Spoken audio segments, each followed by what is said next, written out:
We're saddened to report that in the sixth heat of tonight's Chuckwagon races, one of the horses in the team of Lane Bremner suffered a broken leg. A veterinarian was on the scene immediately and determined the horse suffered a broken right hind leg, specifically a fractured cannon bone. This is considered a serious injury, and unfortunately, our veterinarian needed to euthanize the horse immediately. The horse, Duke, was a 10-year-old thoroughbred acquired by Bremner about 3 years ago after a previous career as a racehorse. Our veterinarian had inspected this horse earlier this week and again today prior to the race. The Calgary Stampede will undertake a thorough review to determine if there were any contributing factors to this incident that would have prevented it. The injury appears to have been sustained due to contact with another wagon. The driver, Lane Bremner, received a no time, a $2,500 penalty, and a 5-second penalty for interference. Unfortunately, broken legs are one of the most common types of injuries for thoroughbreds in the racing industry, including Chuckwagon racing. A post-mortem on this horse will not be performed, as the Stampede veterinarian has determined that the injuries were self-evident and do not require further investigation.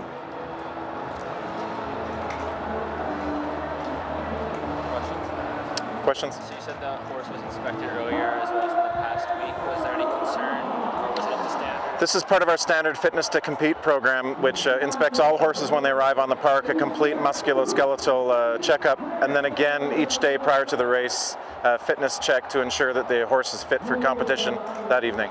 So this horse would have been considered fit? Absolutely, yes. If it wouldn't have been considered fit, it would have been scratched from the race. Would the weather of today, could that have been a factor, given that it was raining and was a little more muddy out? Certainly the track had some moisture in it. We did an assessment of the track, and the track does not appear to have been a factor. We spoke with the driver immediately after the race.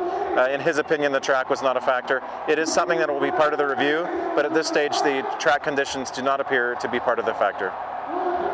Thanks. Can you say something about, like, the Stampede has pretty strict health, like your health protocols. Can you say something about that? Well, sure. So we do have a Fitness to Compete program, which ensures that each horse is examined thoroughly when it arrives on Stampede Park. It's one of the most stringent health programs for horses in North America.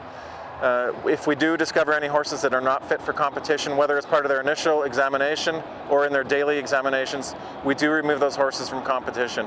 Sometimes it's the injuries or incidents happen due to conditions that we can't control, and in this case that appears to be the case. And has that made a difference in the last couple of years since you put this program into place? We feel that in the last few years, since Fitness to Compete has been put into place, we have had fewer preventable injuries due to conditions that we could detect. As I mentioned, in some cases we just can't detect or determine if an incident's going to happen. Some activists will obviously have something to say after this. They'll be reacting. What's your response to some of the criticisms they'll likely have? We certainly understand that people have differing views on animals for use in food production, fiber production, competition, or sport. We certainly respect that. We do everything we can to ensure a safe race. We are